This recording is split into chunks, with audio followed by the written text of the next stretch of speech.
Can somebody shut that fucking door?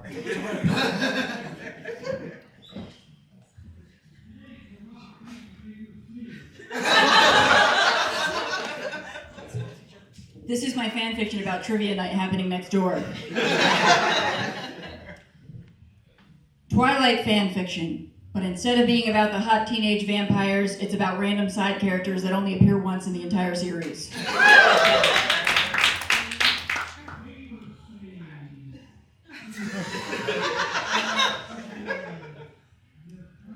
Guy who drives the shuttle bus to the Hyatt Hotel in chapter 22 of the first book, jolted awake in a cold sweat.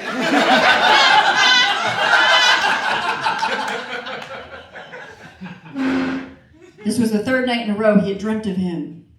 Guy that stands outside of an abandoned building in chapter 33 of the fourth book. He walked to the bathroom sink and splashed water in his face, looking groggily at his own tired reflection in the mirror. No discernible details, hair, or eye color.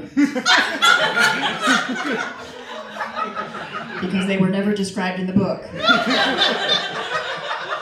He's just the guy who drives the shuttle bus to the Hyatt Hotel.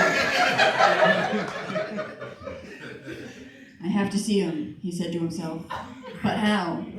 I only appear once, in chapter 22 of the first book. And he only appears once, in chapter 33 of the fourth book.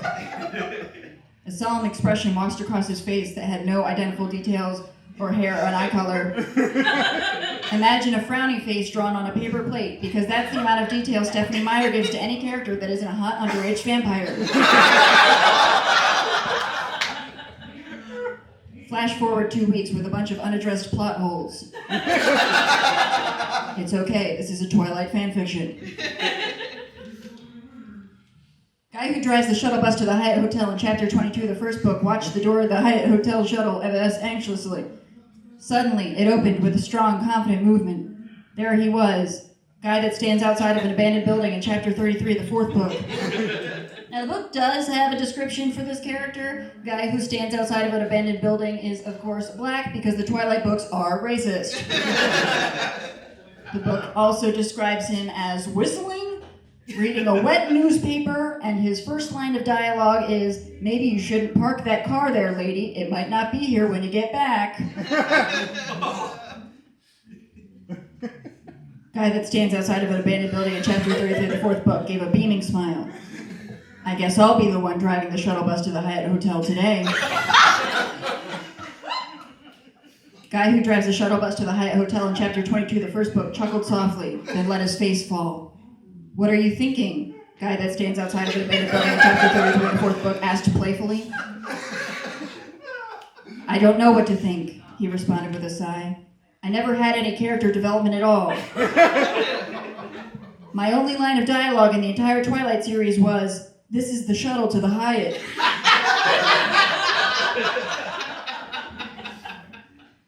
"That's okay. I don't need you to think," Guy that stands outside of an abandoned building in chapter 33 of the fourth book said with a devilish grin. "They kissed passionately and did butt stuff." "1 finger, 2 fingers, how many fingers?"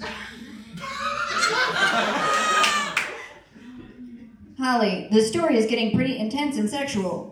Should you really be writing like this with your mom in the audience?"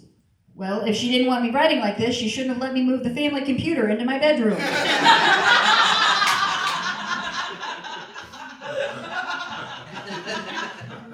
"But your mom's not really here, is she?" "You're right, she's not. She was going to come to the show when I wrote this part of the story, but then she texted me this morning that she had a migraine.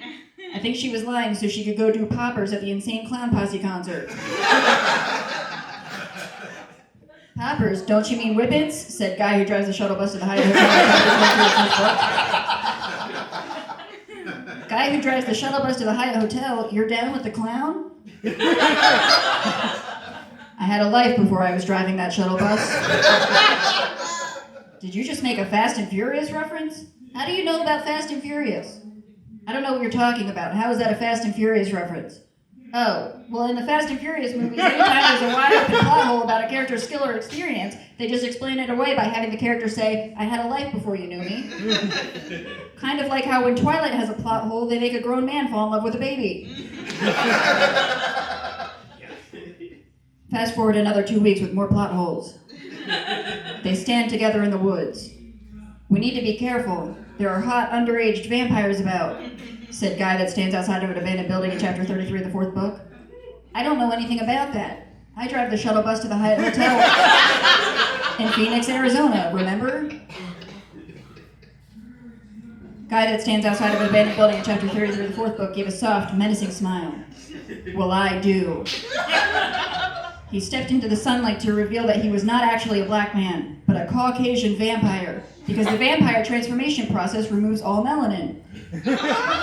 Which is something Stephanie Meyer said instead of admitting that she forgot to write any black characters. Except for the guy that stands outside of an abandoned building and threatens to steal someone's car. But I don't understand, said guy who drives the shuttle bus to the Hyatt Hotel in chapter 22 of the first book, choking back a tear. You were a Caucasian vampire this whole time? I trusted you. We even did butt stuff with an undisclosed amount of fingers.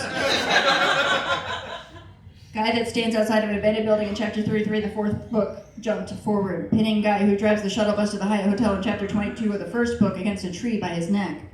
As guy who drives the shuttle bus to the Hyatt Hotel in chapter 22 of the first book began to lose consciousness, guy that stands outside of an abandoned building in chapter 33 of the fourth book looked down on his former lover solemnly, whispering in his ear, I had a life before you knew me.